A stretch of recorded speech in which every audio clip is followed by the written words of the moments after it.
I ordered the test on a whim. Black Friday sale, everyone at work was doing it, comparing their ethnic breakdowns and finding distant cousins. You should try it, my colleague Amanda said. It's fun. I found out I'm 23% Scandinavian. I didn't think much about it. Spit in the tube, mailed it off, forgot about it for 6 weeks. My parents had always told me I took after my father's side, his mother's Italian features, his aunt's auburn hair, his grandfather's green eyes. You're a Bennett, through and through, Dad would say, showing me old family photos, pointing out similarities I could never quite see. When the results came back, I was alone in my apartment, glass of wine in hand, ready to discover I was some interesting mix of European ancestry. Instead, the screen showed 0% Italian, 0% Irish, 0% anything my parents had ever mentioned. I was 47% Ashkenazi Jewish, 31% Eastern European, 22% Middle Eastern, none of which matched my family tree. And then I saw the section that made my hands start shaking. Close DNA relatives. The first match was labeled parent-child relationship, a woman named Rachel Steinberg. I'd never heard that name in my life. But according to my DNA, she was my mother. My name is Sophie Bennett. And this is my story about how a $99 Ancestry DNA test destroyed my family's biggest lie and revealed why I never looked like anyone in my photo albums. I stared at the screen for 20 minutes, refreshing it over and over, thinking there must be some mistake. Lab error. Switched samples. Something. But the numbers didn't change. The ethnicity estimate didn't match my family at all. And this Rachel Steinberg, whoever she was, shared 50% of my DNA. I grabbed my phone, opened my photo app, scrolled through family pictures. Me with my parents, Margaret and Thomas Bennett, at my high school graduation, Christmas photos, beach vacations, birthday parties. I looked at my mother's face. Blonde hair, blue eyes, fair skin, delicate features. Looked at my father.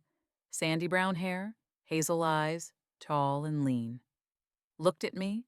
Dark auburn hair, green eyes, olive complexion, completely different bone structure. You take after Dad's side, my mother had always said when people commented that I didn't look like her. His mother had that same coloring. I'd seen photos of Dad's mother. She didn't have my coloring. Nobody in the family photos did. I pulled up the Bennett family tree my father had shown me countless times. Irish and Italian heritage, traced back 5 generations. I was supposedly 50% Irish from Dad, 50% Italian from Mom. The DNA test said otherwise. I clicked on Rachel Steinberg's profile. Limited information. She'd kept most details private. But her location was listed. Philadelphia. Same city where I'd grown up. Same city where I still lived. There was a message option. My cursor hovered over it. What do you say to someone who might be your biological mother when you've spent 28 years thinking someone else was? I closed my laptop, poured another glass of wine, tried to think of rational explanations. Maybe Dad had an affair. Maybe I was the product of that affair, and Mom had raised me anyway. That would explain the DNA not matching her, but it would still show some connection to Dad's Irish ancestry. It didn't. Maybe I was adopted. But wouldn't they have told me? And why would they make up an elaborate family history instead of just being honest? Maybe, and this thought made me feel sick, I was switched at birth. Some hospital error that no one ever caught. But that didn't explain the DNA match to Rachel Steinberg. If I'd been switched, I wouldn't necessarily match anyone in the database, unless Rachel had also done a DNA test, unless she'd been looking for me. My phone rang. Mom's contact photo filled the screen, her smiling at my college graduation, arm around my shoulders. I let it go to voicemail. She called again 5 minutes later. Then Dad called. Then Mom again. Finally, I answered. "Sophie, there you are," Mom said, bright and cheerful. "I've been trying to reach you. Dad and I want to come visit next weekend. Take you to that new Italian place you mentioned." Italian place? The irony wasn't lost on me. "Mom," I said carefully, "I need to ask you something." "Of course, sweetie, what is it?" "Am I adopted?" Silence. Not the confused silence of someone who doesn't understand the question. The heavy silence of someone who does. "Why would you ask that?" Her voice had changed. Tighter. Careful. "Just answer the question. Am I adopted?" "Sophie, where is this coming from?" "Mom." "Yes or no? Am I adopted?" More silence. Then, "We should have this conversation in person. Let me and your father come over." "No. Tell me now. Am I adopted?" "It's complicated. It's a yes or no question." I heard her take a shaky breath. "Yes. But Sophie, we love you so much. We've always loved you." I hung up. My hands were shaking so hard I could barely hold the phone. 28 years. 28 years of my life. And they'd never told me. The phone rang again. I turned it off, opened my laptop, looked at Rachel Steinberg's profile again. Then I clicked the message button and started typing. "My name is Sophie Bennett. According to the DNA test I just took, you're listed as a parent match. I was born in Philadelphia on March 15th, 1995. I was raised by Thomas and Margaret Bennett, who just admitted I'm adopted. I don't know if you're looking for me or if this is a surprise to you too. But if you're willing, I'd like to know the truth about where I came from." I hit send before I could overthink it. Then I sat in my apartment, alone, feeling like the entire foundation of my life had just cracked open. My phone was still off. I knew my parents were probably panicking, trying to reach me, maybe even driving over. I didn't care. They'd had 28 years to tell me the truth. They could wait a few hours.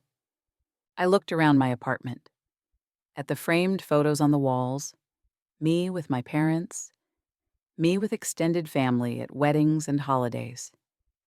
At the Italian cookbook Mom had given me last Christmas, "So you can make Grandma's recipes." Grandma's recipes. From a grandmother who apparently wasn't my grandmother at all. Everything felt like a lie. Every family story, every connection to heritage, every time someone said, I had Dad's stubbornness or Mom's creativity. All of it based on a fiction they'd maintained for nearly 3 decades. My laptop chimed. New message notification. Rachel Steinberg had responded. Already. My heart started pounding. I opened the message. "Sophie? Oh my God, I've been looking for you for 28 years. I never thought I'd hear from you. Yes, I'm your biological mother. I gave birth to you in Philadelphia on March 15th, 1995, and you were taken from the hospital when you were 2 days old. I was told you died. They told me my baby died. Can we please meet? I need to see you. I need to know you're real." I read it 3 times. Taken from the hospital. Told the baby died. This wasn't a normal adoption. This was something else entirely. I messaged back. "They told you I died? Who told you that?" Her response came within seconds. The hospital. The social worker. Everyone. I was 17, alone, and they said you had complications and didn't survive. I've mourned you for 28 years. Please, can we meet? Tomorrow? Today? Whenever you're ready. 17. She'd been 17 when she had me. Just a teenager. I looked at my phone, still off, full of missed calls from the people who'd raised me. The people who'd apparently taken a baby from a teenage mother and told her it died. "Yes," I typed. "Let's meet tomorrow. I'll send you an address." Then I turned my phone back on. 17 missed calls, 12 voicemails, 23 texts. I called my parents back. Dad answered on the first ring. "Sophie, thank God. Are you okay? We've been so worried. I need you and Mom to come over right now," I said. "And you need to tell me the truth. All of it. How you got me. Where I came from. Everything. Sophie, sweetie, this isn't something to discuss when everyone's emotional. Now, Dad, or I'm blocking both of your numbers and you'll never hear from me again." I'd never spoken to him like that, never threatened them. But I'd also never found out my entire life was a lie. "We'll be there in 30 minutes, he said quietly. They arrived in 20. They sat on my couch like defendants awaiting a verdict. Mom's eyes were red from crying. Dad looked 10 years older than he had that morning. "Talk," I said, "and don't lie. I've already contacted my biological mother. I know she was told I died." Mom gasped. Dad's face went pale. "You found Rachel," Mom whispered. "DNA test. She was in the database. She's been looking for me for 28 years. So start talking." They looked at each other. Some silent conversation happening between them. Finally, Dad spoke. "We couldn't have children. We tried for years. Fertility treatments, IVF, everything. Nothing worked. Your mother was devastated. So you decided to steal someone else's baby?" "We didn't steal you," Mom said sharply. "We saved you." "From what?" "From a teenage mother who couldn't take care of you," she said. "From foster care. From a life of instability and poverty. She wanted me," I said. "She's been mourning me for 28 years. You let her think I was dead." "We didn't," Dad started. "Then who did?" They looked at each other again. "There was a lawyer," Dad finally said. "He specialized in private adoptions. We'd been on waiting lists for years, getting nowhere. Someone at church recommended him. Said he could help people like us." "People who wanted to bypass legal adoption procedures?" "People who wanted to build families," Mom said defensively. "He connected birth mothers who wanted to give their babies better lives with families who could provide them. Rachel didn't want to give me up. She was told I died."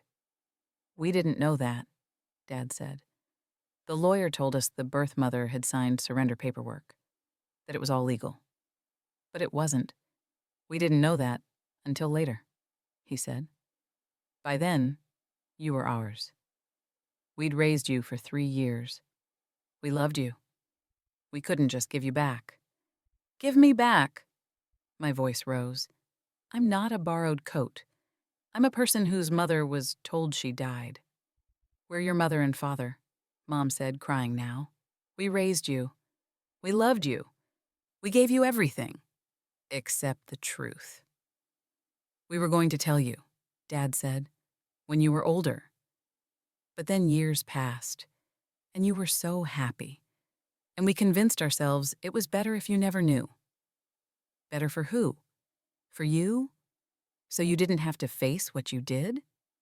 "We didn't do anything wrong," Mom insisted. "We gave you a good life, a stable home, opportunities that teenage mother couldn't have provided.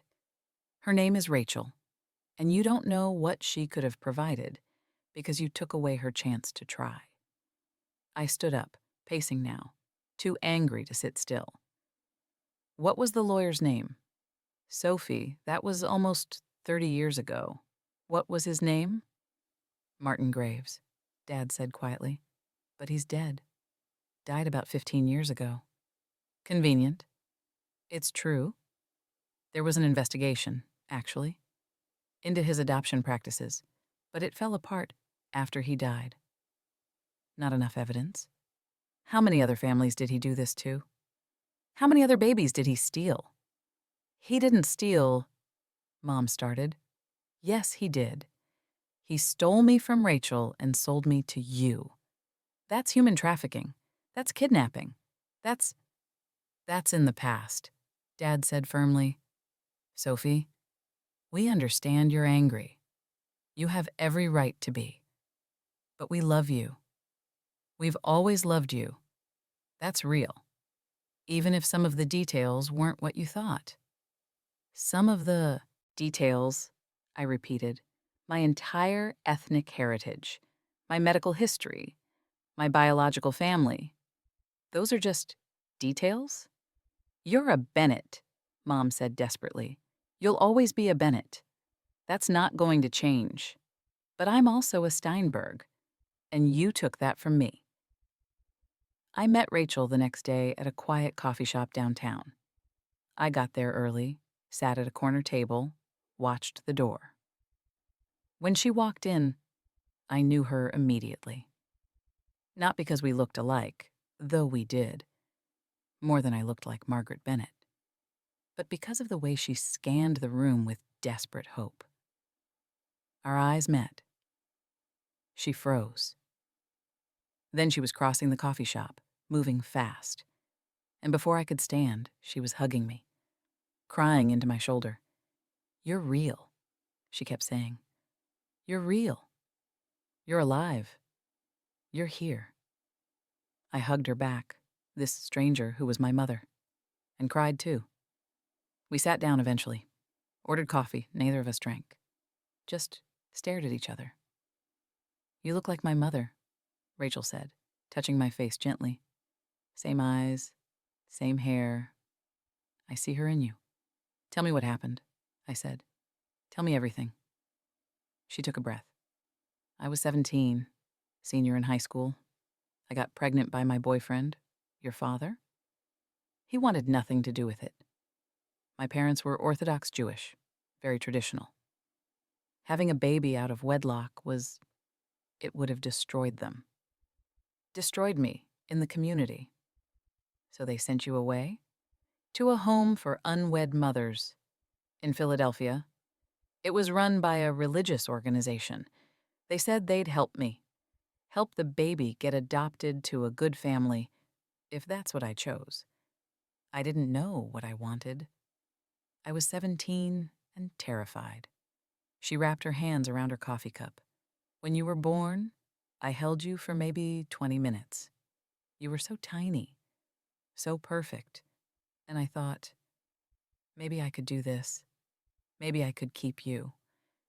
But then they took you for routine tests. Said you needed to go to the NICU for observation. Her voice broke. I never saw you again. The next day, a social worker came to my room and said you'd had complications, heart problems. You didn't make it through the night. I begged to see you, to hold you one more time. They said it was better if I didn't, that I should remember you alive. And you believed them? I was 17, alone, drugged up on painkillers, and devastated. Yes, I believed them. Why wouldn't I? Who lies about a baby dying? Someone getting paid to provide babies to couples who couldn't have them legally. She nodded, wiping her eyes. I found out years later. There was a news investigation, maybe 10 years ago, about illegal adoptions in Philadelphia in the 90s.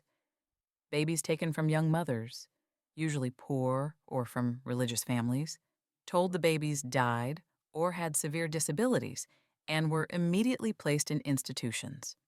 Meanwhile, the babies were sold to wealthy couples desperate for children.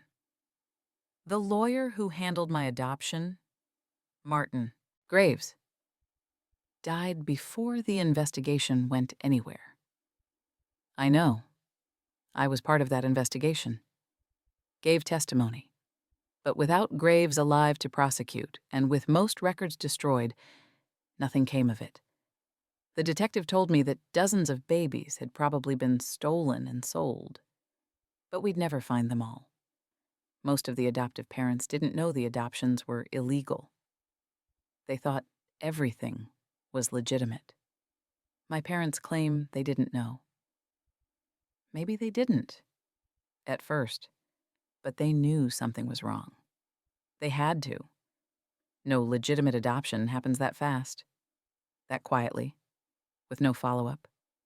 She looked at me intently. Did they ever try to find out the truth?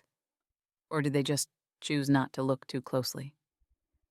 I thought about my parents on my couch last night, their defensiveness, their justifications. I think they chose not to look. Rachel nodded. A lot of people did. It's easier than admitting you built your family on someone else's loss.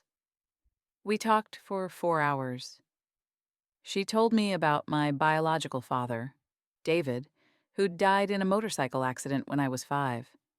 She told me about her family, my grandparents, who'd died, never knowing I was alive. My half-siblings. She'd married eventually, had 2 more children. They know about you, she said. I've told them the story, that I had a baby who died. They know today's the day I might meet you. They're waiting to hear from me. What did you tell them? That I'm meeting my daughter, the one I thought I'd lost. She smiled, crying again. They want to meet you. If you want to meet them. I had siblings, real biological siblings, half-siblings, but still. I want that, I said. What about your parents? The Bennetts? I thought about them, about 28 years of love and care and family dinners, about lies and stolen identity, and a mother told her baby died. I don't know, I said honestly. I'm so angry at them, but they're still the people who raised me. You can be angry and still love them, Rachel said gently. Feelings are complicated. Family is complicated. There's no right way to feel. Did you try to find me before the DNA test? For years, she said. I hired investigators, contacted the home for unwed mothers. It had closed down. Tracked down the social worker. She claimed not to remember me. Hit dead end after dead end. Finally, I did the DNA test, hoping that maybe somewhere, if you were alive, you'd do one too. And you did. I almost didn't. It was a Black Friday impulse buy. I've been checking that website every single day for 3 years, she said, waiting for a match, hoping. And then, there you were. We sat in silence for a moment. What happens now? I asked. That's up to you, Rachel said. I don't want to pressure you. I don't want to complicate your life more than I already have just by existing. But I'd like to know you. I'd like to be part of your life, if you'll let me. I'd like that too. She smiled, reaching across the table to hold my hand. I'm so glad you're alive. I'm so glad I got to meet you. Whatever happens from here, I have that now. The next few months were a blur of complicated emotions and difficult conversations. I met my half-siblings, Jacob, 23, and Miriam, 20. They welcomed me immediately, asked a million questions, showed me photos of Rachel when she was younger. I looked so much like her. It was startling. I met Rachel's husband, Aaron. He'd known the story for years, had supported her search. Your family now, he said simply. Welcome home. I learned about my heritage, went to Shabbat dinner for the first time, learned prayers and traditions and family recipes. Learned about grandparents I'd never meet but whose genes I carried. My relationship with the Bennetts was harder. They wanted everything to go back to normal. Wanted me to just accept that they'd lied and move forward. We're still your parents, Mom kept saying. That doesn't change. But it did change. Everything changed. I went to therapy, sorted through the anger and grief and confused love I felt for people who'd raised me, but also stolen me. You can love them and hold them accountable, my therapist said. Those things aren't mutually exclusive. 6 months after the DNA test, I sat down with the Bennetts and Rachel together. It was uncomfortable and tense, but necessary. I need you to acknowledge what happened, I told the Bennetts. Not justify it, not explain it, acknowledge it. Mom started to argue. Dad put his hand on her arm. We took you from your biological mother, he said slowly. We were told the adoption was legal, but we didn't ask enough questions because we didn't want to know the answers. We chose to believe what was convenient instead of what was true. And we kept that from you your entire life because it was easier for us. That was wrong. I'm sorry. It wasn't perfect, but it was a start. Mom cried. I just wanted to be your mother so badly. You were my mother, I said. You raised me. But Rachel is my mother too. And I need you to accept that. Slowly, painfully, we worked towards something resembling peace. The Bennetts would always be my parents, but Rachel was my mother too. And both things could be true. It's been 2 years since that $99 DNA test changed everything. I'm 30 now. I spend holidays with both families. Thanksgiving with the Bennetts, Hanukkah with the Steinbergs. It's messy and complicated and sometimes uncomfortable, but it's honest. Finally, it's honest. I got a tattoo last year. My DNA ethnicity breakdown turned into a small artistic design on my wrist. 47% Ashkenazi Jewish, 31% Eastern European, 22% Middle Eastern, 0% Italian, 0% Irish. Why would you get that? Mom Bennett asked when she saw it. Because it's the truth, I said. And I spent 28 years not knowing the truth about myself. She didn't understand. Maybe she never will.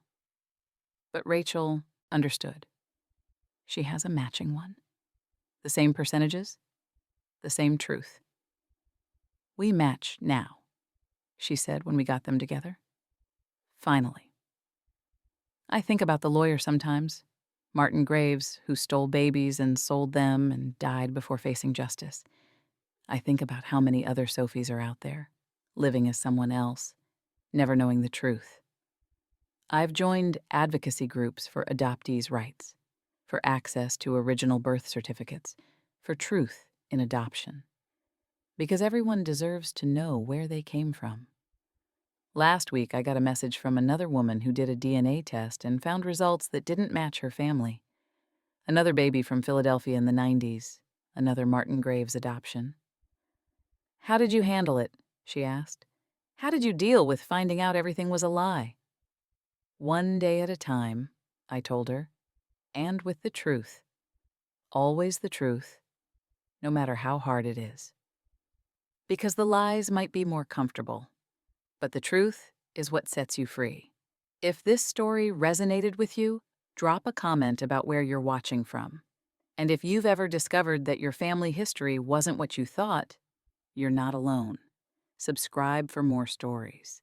Because sometimes a $99 impulse purchase reveals the truth that people spent decades trying to hide. And sometimes the family you find is just as important as the family you were given.